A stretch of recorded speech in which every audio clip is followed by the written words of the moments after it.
ஜீவநீரோடை ஊழியங்கள் வழங்கும் இதயத்திற்கு இன்று ஒரு சிந்தனை. விசுவாசமும் உத்தமமும். ஒரு வாகனம் எவ்வளவு சிறப்பான தொழில்நுட்பத்துடன் வடிவமைக்கப்பட்டிருந்தாலும் கூட எரிபொருள் இல்லாவிட்டால் அந்த வாகனம் நகர முடியாது. நாம் அதில் பயணம் செய்யவும் முடியாது. அதுபோல நம்முடைய விசுவாசம் மிக ஆழமானதாகவும் காற்றுகளால் அசைக்க முடியாததாகவும் இருக்கலாம். ஆனால் அந்த விசுவாசம் செயல்பட்டு நம்முடைய எண்ணம் நிறைவேற வேண்டுமானால் உத்தமம் என்ற உயிர் அங்கு அவசியம் வேண்டும். உத்தமமும் உண்மையும் உள்ள சரியான தெய்வீக வாழ்க்கைதான் நம்முடைய விசுவாசத்திற்கு உயிர் தந்து பெரிய விளைவுகளை காண செய்யும். விசுவாசத்தின் மூலம் மிகப்பெரிய அதிசயமான காரியங்களை காணும்படி அழைக்கப்பட்ட ஆபிரகாமிடம் தேவன், நீ எனக்கு முன்பாக நடந்து கொண்டு உத்தமனாயிரு என்றார்.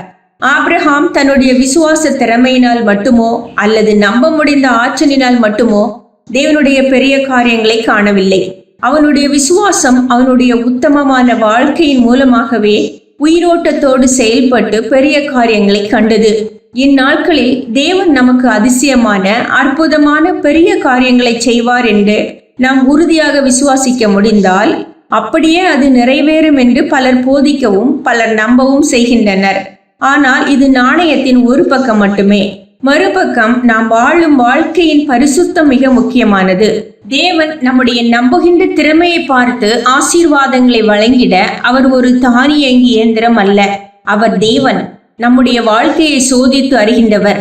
நாம் அவருடைய வசனத்தின்படியும் அவருடைய ஆவியின்படியும் செயல்படாத நிலையில் நம்முடைய விசுவாசங்களுக்கு எந்த பலனும் இல்லை. யுத்த களத்தில் தேவனுடைய பெட்டியை கொண்டு வந்தால் வெற்றி நிச்சயம் என்பது இஸ்ரவேலர்களின் நம்பிக்கை. ஆனால் அந்த நம்பிக்கை ஏலியின் காலத்தில் பொய்த்து போனது. ஏனெனில் தேவன் பெரிய காரியங்கள் செய்வார் என்று விசுவாசித்த அவர்களின் வாழ்க்கையிலோ தேவன் விரும்பும் உத்தமம் இல்லை.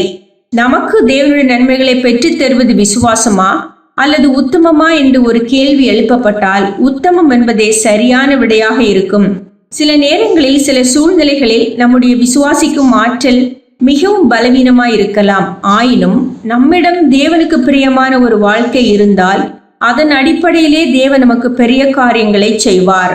சிந்தனைக்கு, மனிதர்களிடம் நல்ல பெயர் வாங்க விரும்பு, ஆயினும் அது நிலைத்திட முதலில் இறைவனிடம் நல்ல பெயர் வாங்கு.